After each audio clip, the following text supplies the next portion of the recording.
Welcome back to Aastha channel. और हम discuss करेंगे, अब तक आपने पता लगा लिया होगा मेरी ये न्यूज़ से कि क्या डिस्कस करने वाले हैं। ऑफ कोर्स पूरे इंडिया को झटका लगा जब एक फिटनेस फ्रीक अचानक से बीच में उठ के चला जाता है पॉडकास्ट।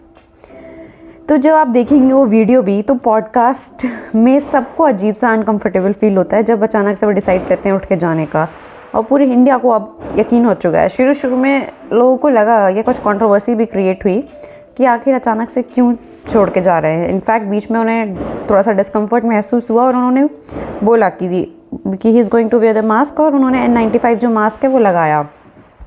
पर उसके बाद भी उन्हें ठीक नहीं लगा and he left and now he has left India. और उन्होंने बताया कि इंडिया में आने के बाद उन्हें क्या क्या प्रॉब्लम्स का सामना करना पड़ा। पर आखिर ये बात इतनी बड़ी क्यों बन गई, और आखिर ब्रायन जॉनसन है कौन। और निखिल कामत को उम्मीद करती हूँ आप सब लोग जान गए कि जब से उनका PM मोदी के संग पॉडकास्ट आ गया है, अब तो जानना बनता ही है।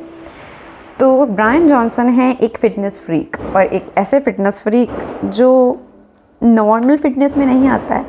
वो अब इमेजिन करिए कि आप 40 के हैं और आप 20 के लगते हैं।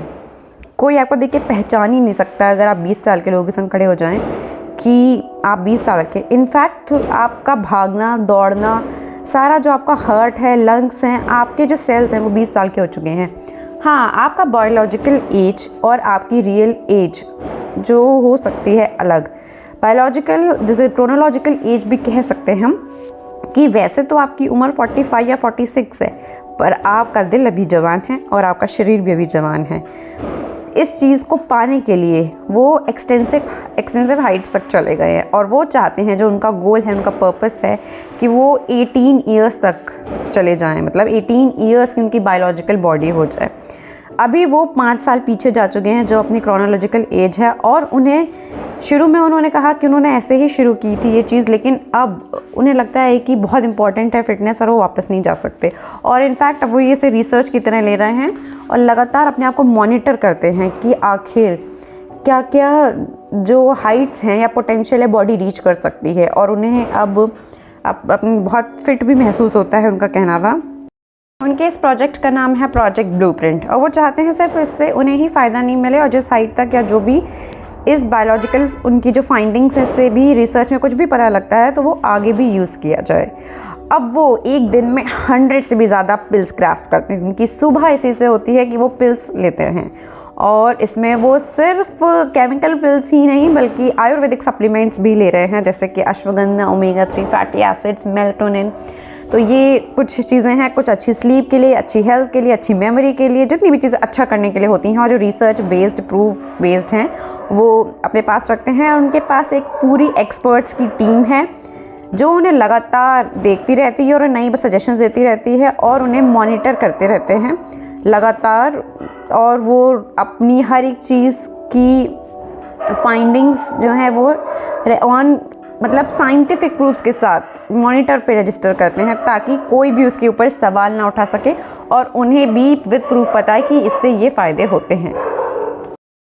3 दिन इंडिया में रहने के बाद उन्होंने ट्विटर पे शेयर किया है, जो आप ट्वीट यहाँ पे है इस पे रीड कर सकते हैं, कि उन्हें कैसे जो स्किन थी उन्हें ऐसा लग रहा था कि उसमें टीयर्स आ चुके हैं, लंग्स की उन्हें प्रॉब्लम फील हो रही थी, और उन्हें लगता है कि एक्सटेंसिव एयर पोल्यूशन है इंडिया में।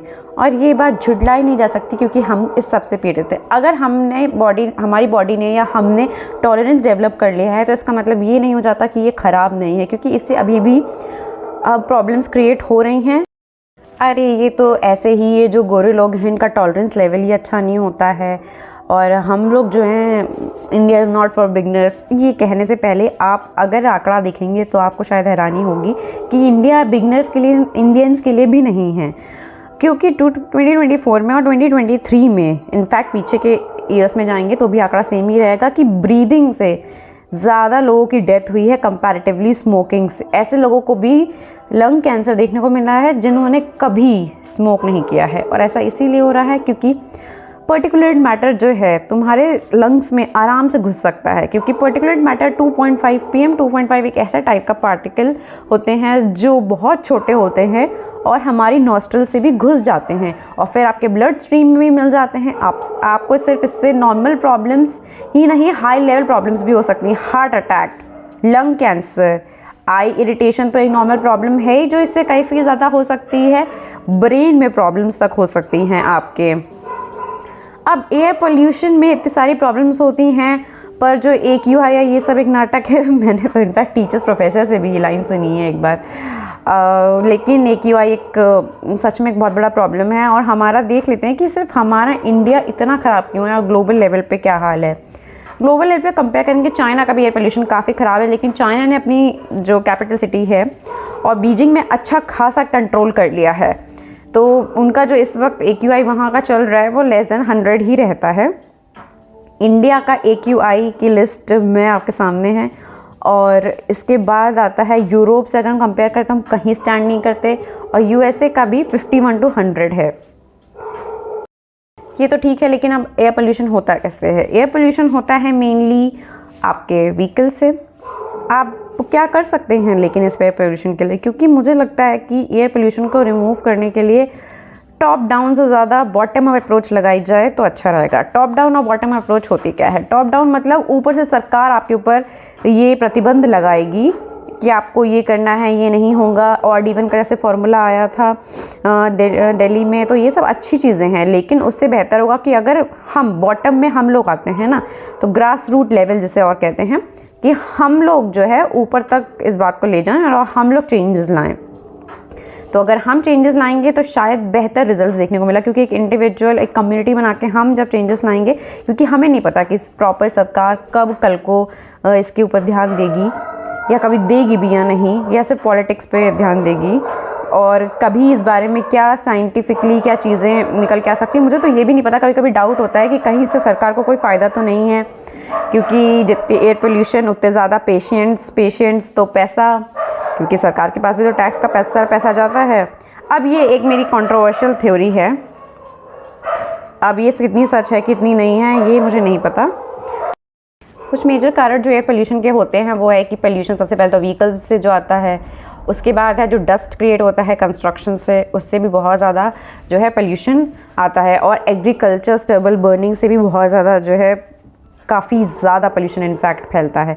तो हम क्या कर सकते हैं? पहली बात तो अपनी सेफ्टी रखें, क्योंकि आप सबसे ज़्यादा घर में रहते हैं, घर के अंदर जो पोल्यूशन है वो आपको बहुत इम्पैक्ट करेगा। तो इंडोर प्लांट्स लगाइए, और अगर आप प्यूरीफायर ख़रीद सकते हैं तो एयर प्यूरीफायर लगाइए। और जंगल तो नहीं जाने वाले आप ऑब्वियसली, तो जहाँ पेड़ लगा सकते हैं वहाँ पेड़ लगाइए, एफॉरेस्टेशन कीजिए। और ये सब हम सरकार पे नहीं बल्कि खुद पे छोड़ते हैं कि घर पे इंडोर प्लांट्स लगाना अच्छा स्टेप है ना, कि अपने आप थोड़े से ही ग्रीनरी फैलेगी और आप भी सेफ़ रहेंगे इसमें। ये तो आप सेल्फिश होकर भी कर सकते हैं। और एक कम्युनिटी बना के आई होप कि हम थोड़े टाइम बाद इसके लिए हेल्पलेस ना फील करें, बल्कि एक अच्छा सा AQI हम मेंटेन कर पाएँ कुछ सालों में। और इतना हेल्पलेस जितना आज मैं फ़ील कर रही हूँ कि मैं इस रिगार्डिंग कुछ नहीं कर पा रही हूँ, ना फील करें। या मैं कल को मैं भी इतनी केपेबल हो जाऊँ काश कि मैं चेंजेस ला सकूँ बड़े लेवल पे। और अगर हम कम्युनिटी नहीं बना पा रहे तो इंडिविजुअल लेवल पे मैं चाहती हूँ जहाँ तक भी ये वीडियो जाए, जिस तक भी जाए, वो प्लीज़ अपने घर में इंडोर प्लांट ज़रूर लगा लीजिएगा।